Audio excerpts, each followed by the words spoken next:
ಉಪಕಾರ ಮಾಡುವ ಪ್ರಾಣಿಗಳಿಂದ ಇಡೀ ಜೀವನ ಪರ್ಯಂತ ಉಪಕಾರ ಪಡೆದು ಅವುಗಳನ್ನು ಕೊಂದು ತಿನ್ನಬೇಕೆಂಬುದಾಗಿ ಮನಸ್ಸು ಬಂದರೆ ಅದಕ್ಕಿಂತ ದೊಡ್ಡ ಅಮಾನವೀಯವಾದ ವ್ಯವಹಾರ ಬೇರೆ ಯಾವುದೂ ಇಲ್ಲ ಎಂಬುದನ್ನು ನಾವು ಸ್ಪಷ್ಟವಾಗಿ ಹೇಳಬೇಕಾಗ್ತದೆ.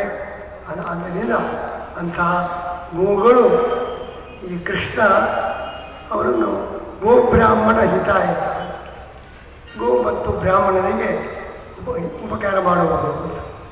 ಆದರೆ ಬ್ರಾಹ್ಮಣರ ಬಗ್ಗೆ ಕೃತಯುಗದ ಬ್ರಾಹ್ಮಣರು ಇದ್ದಂತೆ ಕಲಿಯುಗದ ಬ್ರಾಹ್ಮಣರು ಇದ್ದಾರೆ ಅಂತ ಹೇಳಲಿಕ್ಕೆ ಬರುವುದಿಲ್ಲ. ಆದರೆ ಗೋವುಗಳು ಮಾತ್ರ ಕೃತಯುಗದ ಗೋವುಗಳು ಹೇಗೋ ಕಲಿಯುಗದ ಗೋವುಗಳು ಕೂಡ ಅದೇ ರೀತಿಯ ಹಾಲು ಕೊಟ್ಟು ಉಪಕಾರ ಮಾಡುವ ಅಂತಹ ಗೋವುಗಳ ಬಗ್ಗೆ ನಾವು ಎಂದಿಗೂ ಕೃತಜ್ಞರಾಗಬಾರದು.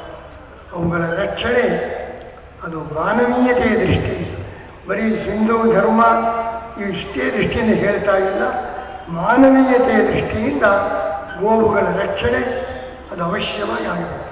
ಕೆಲವರು ಹೇಳ್ಬೋದು ಹಿಂದೂಗಳಿಗೆ ಗೋವುಗಳು ಪೂಜ್ಯವಾಗಿರಬಹುದು, ಇತರ ಮತೀಯರಿಗೆ ಪೂಜ್ಯರಲ್ಲ, ಅವರು ಯಾಕೆ ಹತ್ಯೆ ಮಾಡಬಾರದು ಎಂಬುದಾಗಿ ಪ್ರಶ್ನೆ ಮಾಡಬಹುದು. ನಾನು ಒಂದು ಮಾತು ಹೇಳ್ತಾ ಇದ್ದೇವೆ, ಕ್ರೈಸ್ತ ಚರ್ಚುಗಳು, ಮುಸ್ಲಿಂ ಮಸೀದಿಗಳು ಹಿಂದೂಗಳಿಗೆ ಪೂಜ್ಯವಲ್ಲ. ಆದರೆ ಅವುಗಳಿಗೆ ಯಾರಾದರೂ ಕಲ್ಲು ಹಾರಿಸಿ ಆ ಮಸೀದಿ ಮತ್ತು ಚರ್ಚೆಗಳನ್ನು ಧ್ವಂಸ ಮಾಡಿದರೆ ಹಿಂದೂಗಳು ಸುಮ್ಮನೆ ಕುಳಿತುಕೊಳ್ಳಬೇಕಾ? ಹಿಂದೂಗಳ ಕರ್ತವ್ಯ. ಅಲ್ಪಸಂಖ್ಯಾತರು ಯಾರದ್ದೇ ಆದರೂ ಆ ಧರ್ಮ ಕೇಂದ್ರಗಳನ್ನು ರಕ್ಷಣೆ ಮಾಡುವ ಜವಾಬ್ದಾರಿ ಅವರಿಗೆ ಮಾತ್ರವಲ್ಲ, ಹಿಂದೂಗಳಿಗೂ ಕೂಡ ಇದೆ. ಆದ್ದರಿಂದ ಅದು ನಮಗೆ ಸಂಬಂಧಪಟ್ಟದ್ದಲ್ಲ, ಅದು ಅಲ್ಪಸಂಖ್ಯಾತರದ್ದು, ಮುಸಲ್ಮಾನರದ್ದು, ಕ್ರೈಸ್ತರದ್ದು ನಾಶವಾಗಲಿ ಅಂತ ನಾವು ಸುಮ್ಮನೆ ಕುಳಿತುಕೊಳ್ಳಬಹುದೇ? ಈ ದೇಶದಲ್ಲಿ ಯಾರದ್ದೇ ಧಾರ್ಮಿಕ ಕೇಂದ್ರ, ಪೂಜಾ ಕೇಂದ್ರ ಅದರ ರಕ್ಷಣೆ ಆಗಬೇಕು, ಅದರ ಧ್ವಂಸ ಆಗಬಾರದು. ಅದರಂತೆ ಹಿಂದೂ ಸಮಾಜದ ಪೂಜಾ ಕೇಂದ್ರ ಬರೀ ದೇವಾಲಯಗಳ ಅಲ್ಲ, ದೇವಾಲಯಗಳಷ್ಟೇ ಪವಿತ್ರವಾದದ್ದು ಗೋಮಾತೆ. ಅದರಿಂದ ಅಂಥ ಗೋಮಾತೆಯ ಹತ್ಯೆ ನಡೆದರೆ ಅದನ್ನು ವಿರೋಧಿಸಲು ನಮ್ಮ ಮುಸ್ಲಿಂ ಬಂಧುಗಳು, ಕ್ರೈಸ್ತ ಬಂಧುಗಳು ಮುಂದೆ ಬರಬೇಕು. ಅವರ ಪೂಜಾ ಮಂದಿರಗಳ ರಕ್ಷಣೆಗೆ ನಾವು, ನಮ್ಮ ಪೂಜಾ ಕೇಂದ್ರಗಳು ಅಂದರೆ ದೇವಾಲಯಗಳು ಮಾತ್ರವಲ್ಲ, ಅಷ್ಟೇ ಪೂಜ್ಯವಾದ ನಮ್ಮ ಗೋಮಾತೆಯ ರಕ್ಷಣೆಗೆ ನಮ್ಮ ಅಲ್ಪಸಂಖ್ಯಾತರು ಎಲ್ಲರೂ ಕೂಡ ಸಹಕಾರ ಮಾಡಬೇಕು. ಈಗಾಗಲೇ ನಮ್ಮ ಮುಸ್ಲಿಂ ಬಂಧುಗಳು ಒಳ್ಳೆ ಹೈದರಾಲಿಯ ಕಾಲದಿಂದಲೂ ಯಾವ ರೀತಿ ಇಸ್ಲಾಂ ಧರ್ಮ ಗೋ ಹತ್ಯೆ ಆಗಬೇಕೆಂಬುದಾಗಿ ಯಾವ ಸಂದರ್ಭದಲ್ಲಿಯೂ ಕೂಡ ಅದು ನಿರ್ಬಂಧವಿಲ್ಲ. ಐಚ್ಛಿಕವಾಗಿ ಕೆಲವರು ಮಾಂಸ ಭಕ್ಷಣೆ ಮಾಡಬಹುದು, ಅದು ಇಸ್ಲಾಂ ಧರ್ಮದಲ್ಲಿ ಅದು ಕಡ್ಡಾಯವಲ್ಲ ಎಂಬುದನ್ನು ಸ್ಪಷ್ಟವಾಗಿ ಘೋಷಿಸಿದ್ದಾರೆ. ಆದ್ದರಿಂದ ಗೋಹತ್ಯೆ ನಿಷೇಧದಿಂದ ಅಲ್ಪಸಂಖ್ಯಾತರ ಧರ್ಮಕ್ಕೆ ಹಾನಿಯಾಗ್ತದೆ ಎಂಬುದನ್ನು ನೆಪ ಇಟ್ಟುಕೊಂಡು ನಮ್ಮ ರಾಜಕೀಯ ಪಕ್ಷಗಳು ಖಂಡಿತವಾಗಿಯೂ ಕೂಡ ಗೋಹತ್ಯೆಯ ನಿಷೇಧಕ್ಕೆ ವಿರೋಧ ಮಾಡಬಾರದು ಎಂಬುದಾಗಿ ನಮ್ಮ ಎಲ್ಲ ರಾಜಕೀಯ ಪಕ್ಷಗಳು, ನೀವು ರಾಜಕೀಯ ಮಾಡಿ ಬೇರೆ ಬೇರೆ ವಿಷಯದಲ್ಲಿ ನಿಮ್ಮ ಬೇರೆ ಬೇರೆ ಪಕ್ಷಗಳ ಜೊತೆಗೆ ರಾಜಕೀಯ ಮಾಡಿ, ಗೋಹತ್ಯೆಯ ನಿಷೇಧದ ಬಗ್ಗೆ ಮಾತ್ರ ಯಾವ ರಾಜಕೀಯ ಪಕ್ಷಗಳು ಕೂಡ ಖಂಡಿತ ರಾಜಕೀಯ ಮಾಡದೆ, ಇದು ಮಾನವೀಯತೆ ಮತ್ತು ಬಹುಸಂಖ್ಯಾತರ ಪೂಜಾ ಕೇಂದ್ರ ಮತ್ತು ನಮ್ಮ ಗ್ರಾಮೀಣ ಕೃಷಿ ಪದ್ಧತಿ. ಇವತ್ತು ವಿದೇಶೀಯ ಕೃಷಿ ಪದ್ಧತಿಯಿಂದ ನಮ್ಮ ಹಾಲು, ನಮ್ಮ ತರಕಾರಿ, ಧಾನ್ಯ, ನೀರು ಎಲ್ಲ ವಿಷ ಮಿಶ್ರಿತವಾಗಿದೆ, ಎಲ್ಲ ಕಲುಷಿತವಾಗಿದೆ. ಇಂತಹ ಸ್ಥಿತಿಯಲ್ಲಿ ಹಾಲು ಹಾಲಾಹಲವಾಗಿದೆ ಇವತ್ತು.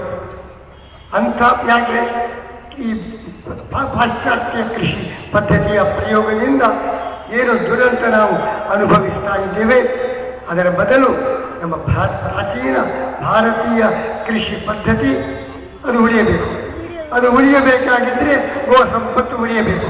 ಆದ್ದರಿಂದ ನಮ್ಮ ದೇಶದ ಕೃಷಿ ಪದ್ಧತಿ ಉಳಿದು ಆರ್ಥಿಕ ಸಮೃದ್ಧಿ, ಮಾನವೀಯತೆ, ಹಿಂದೂ ಸಮಾಜದ ಬಹುಸಂಖ್ಯಾತರ ಪೂಜಾ ಕೇಂದ್ರ, ಈ ಎಲ್ಲ ದೃಷ್ಟಿಯಿಂದಲೂ ಕೂಡ, ಕೇವಲ ಧರ್ಮದ ದೃಷ್ಟಿಯಿಂದಲೂ ಇದರ ಎಲ್ಲ ದೃಷ್ಟಿಗಳಿಂದಲೂ ಕೂಡ ನಮ್ಮ ಗೋಮಾತೆಯ ಗೋ ಸಂಪತ್ತಿನ ರಕ್ಷಣೆಗೆ ಯಾವ ರಾಜಕೀಯವನ್ನು ಕೂಡ ಮಾಡದೆ ಸಕಲ ರಾಜಕೀಯ ಪಕ್ಷಗಳು ಎಲ್ಲ ಭಾರತೀಯರು ಹಿಂದೂ ಮುಸ್ಲಿಂ ಕ್ರೈಸ್ತ ಭೇದ ಭಾವವಿಲ್ಲದೆ ಸಕಲ ಭಾರತೀಯರು ಸಕಲ ರಾಜಕೀಯ ಪಕ್ಷಗಳು ಏಕ ಮನಸ್ಸಿನಿಂದ ಗೋಹತ್ಯ ನಿಷೇಧವನ್ನು ಬೆಂಬಲಿಸಿ ಆ ಮೂಲಕ ಸಮೃದ್ಧ ಭಾರತ ನಿರ್ಮಾಣಕ್ಕೆ ಎಲ್ಲರೂ ಕೂಡ ಸಹಕಾರ ನೀಡಬೇಕೆಂಬುದಾಗಿ ನಾನು ಒತ್ತಾಯಪೂರ್ವಕವಾಗಿ ಕೇಳ್ತಾ ಇದ್ದೇವೆ.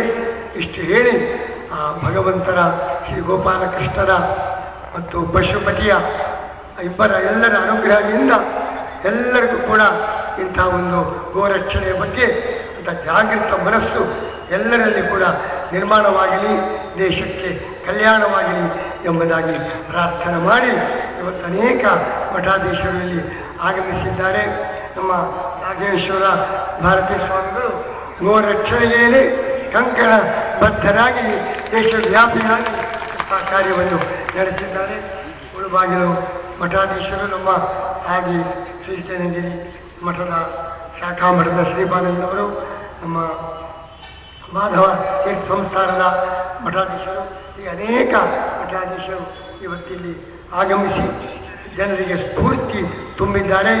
ಇದರಿಂದ ನಮ್ಮ ದೇಶ ಗೋ ಸಂಪತ್ತಿನ ರಕ್ಷಣೆಯಾಗಿ ನಮ್ಮ ಧರ್ಮ ಸಂಸ್ಕೃತಿ ನಮ್ಮ ಜನತೆ ಎಲ್ಲರೂ ಕೂಡ ಸುಖ ಕಲ್ಯಾಣದ ದಾರಿಯಲ್ಲಿ ಈ ದೇಶ ಮುನ್ನಡೆಯಲಿ.